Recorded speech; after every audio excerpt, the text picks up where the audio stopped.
হ্যাঁ, এই যে বিনা যত্নে কি পরিমাণ পটল হয়েছে। গতবার হচ্ছে আমরা গাছ লাগাইছিলাম, কিন্তু এইবার হচ্ছে কোনো যত্ন করি নাই, একেবারে গতবার লাগানো ছিল সেইভাবেই রেখে দিয়েছি। তো আজকে আসছি, দেখি অনেকগুলো পটল হয়েছে। এর আগে হচ্ছে মা অনেকবার ছিঁড়েছে, খাচ্ছি, কিন্তু কাছে আসা হয়নি আর দেখাও হয়নি। তো আমি আজকে এসে দেখে তো পুরো অবাক। গতবার অনেক মানে অনেক কিছুই করেছিলাম, এইবার হচ্ছে কিছুই করি নাই, সেই শিকড় থেকে গাছ হয়ে এই যে। এর আগে তো মা কত ছিঁড়েছে, ওই যে পুরো ওই যে পুরো ওটা তো আমি হাতে পাচ্ছি না। এটা আমি অনেক হয়েছে, অনেক। আর নিজে যদি এভাবে লাগায় কিছু ছিঁড়া যায়, কি যে আনন্দ হয় তো একটা আছে, এটা ছিল বলে বোঝানো যাবে না। তো আরো এই যে কাঁকরোল, এবার হচ্ছে সবজি খেতে আমরা তেমন কোনো যত্নই করিনি, তারপর যা হচ্ছে মোটামুটি ভালোই হচ্ছে। এই যে অনেক কিছুই হয়েছে, যদি এবার একটু যত্ন করতে পারতাম তাহলে আরো ভালো হতো, কিন্তু সময় পাচ্ছি না, অনেক ব্যস্ততার ভিতর দিয়ে দিন যাচ্ছে, এই কারণে এই দিকে তেমন নজর। এই যে ও দেখো কত বড় একটা। তারপরে তো আমরা কোনো সার ঔষধ কিছুই দিই নাই, মানে বলতে গেলে শুধু লাগিয়ে রাখ। বুঝতো গাছের ধারে করবানি বুঝতো। তো পটল তো সবগুলো ছিঁড়তে পারলাম না, আমি তো উপরে হাতে পাচ্ছি না। ওটা রেখে দাও, দেখি চেষ্টা কেমন পারো। চেষ্টা করে পারতেছি না, তুমি একটু সাহায্য করো। না পারলে আমি আছি তো, তুমি চেষ্টা করে দেখো। ও এত লম্বা হয়েছি নাকি? আমার সবাই খাটো বলে, তুমি বলছিস আমার চেষ্টা করতে। এই যে আমি কাছের গুলো অবশ্যই চেষ্টা করতে পারি। এই যে কত আছে দেখছো, এ জায়গা সে জায়গা আরো আছে, কিন্তু আমরা তো দেখতে পাচ্ছি না।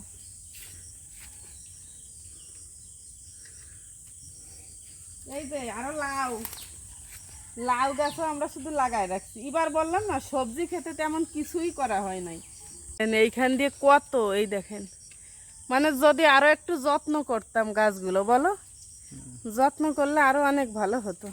করবো, আর কিছুদিন যাক, আবার খেতে যত্ন শুরু করে দেবো। আর এই যে দেখেন উচ্ছে, এই উচ্ছে গাছটা তো আমরা লাগাইও নাই, কোথা থেকে যেন বিচি এসে পড়ছে, তারপরে দেখেন কতগুলো উচ্ছে হয়েছে। সবজি খেতে আসলে সবজির অভাব নেই চারিদিকে, মানে এই জায়গাটা এত ভালো, যাই লাগাই না কেন অনেক সুন্দর হয়। এই যে লাউটা একটু দেখো, এই যে লাউ, লাউ অনেকগুলো খেয়েছি, আরো আছে। আর এই যে দেখো কতগুলো আম পড়ে আছে, আম ফরমালিন মুক্ত, একেবারে গাছ থেকে পড়েছে, আর আমরা এখন তুলে নিয়ে যাচ্ছি, তারপর আমরা খাবো। কত কিছু নিয়েছি দেখো।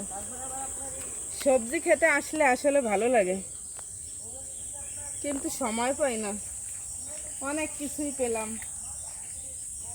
অনেকে আমার সবজি খেতে পছন্দ করে, অনেকেই জিজ্ঞেস করে কি কি লাগাইছি, কি লাগাবো, কিন্তু অনেক দিন এইখানে আসাও হয় না, তেমন ভিডিও করা হয় না। আর অনেকেই আরও আমার এই এলাচ গাছটা দেখে আমার কাছে জিজ্ঞেস করেছে আমি কোথা থেকে এই গাছ এনেছি। এটা হচ্ছে বাগেরহাট থেকে আমার বর সাহেব আমাকে এনে দিয়েছিল। নার্সারিতে গেলে এগুলো আশা করি পাওয়া যাবে, সেও আমাকে নার্সারি থেকে এনে দিয়েছিল। এই যে এখনও পাকেনি।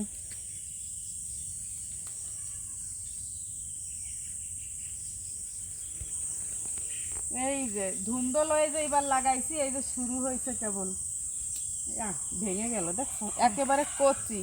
আর এই যে হচ্ছে এখনো, মানে শুরু হয়নি। গতবার তো এত খেয়েছি, মানে চারপাশের লোকজনও খেতে খেতে তারা একেবারে, এটা তো শিখতে পারি না, গাছ উঠে যাবে না। এই যে গ্রামে যতই হোক, যত কষ্ট হোক না কেন, এইটা হচ্ছে শান্তি। নিজেরা লাগাইছি, যত্ন করছি, এখন তৃপ্তি করে খাবো, তাও আবার ফরমালিন মুক্ত। আরে দেখেন কি সুন্দর সুন্দর মরিচ গাছ হয়েছে। এই যে এই দেখো কত মরিচ হয়েছে গাছগুলো।